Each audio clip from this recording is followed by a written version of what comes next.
தங்கம் பிரெட்டுக்கு ஜாமா நியூட்டெல்லாவா? அம்மாவே செய்வேன். ஒரு 15 நிமிஷம் வெயிட் பண்ணு, செஞ்சுட்டு வந்துடுறேன்.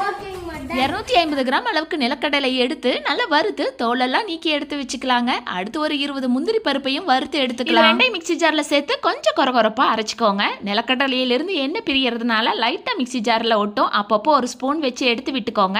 இந்த மாதிரி கொஞ்ச நேரம் விட்டு விட்டு அரைச்சிங்கன்னா நிலக்கடலை முந்திரி பருப்பு ரெண்டும் நல்லா அரைப்பட்டு நைஸான பேஸ்டா கிடைக்கும். இதுல 1 கப் அளவுக்கு கொக்கோ பவுடர், கொஞ்சம் கரும்பு சர்க்கரையும் வெள்ளை சர்க்கரையும் சேர்த்து நல்லா ஃபைன் பவுடரா அரைச்சி எடுத்துருக்கேங்க. அதையும் சேர்த்து நல்லா கிரைண்ட் பண்ணி எடுத்துக்கலாம். ஒரு 4 ஸ்பூன் அளவுக்கு ரீஃபைண்ட் ஆயில் சேர்த்து நல்லா கிரைண்ட் பண்ணி எடுத்துனா நம்ம ஹோம்மேடு நியூட்டெல்லா ரெடி. நியூட்டெல்லா கொஞ்சம் திக்கா வேணும்னா ஆயிலோட அளவு குறைச்சிக்கோங்க. இன்னும் கொஞ்சம் லைட்டா வேணும்னா இன்னும் 2 ஸ்பூன் ஆயில் சேர்த்து அரைச்சி எடுத்தீங்கன்னா உங்களுக்கு லைட்டான கன்சிஸ்டன்சில கிடைக்கும். தங்கம், நியூட்டெல்லா ரெடி. எப்படி இருக்கு?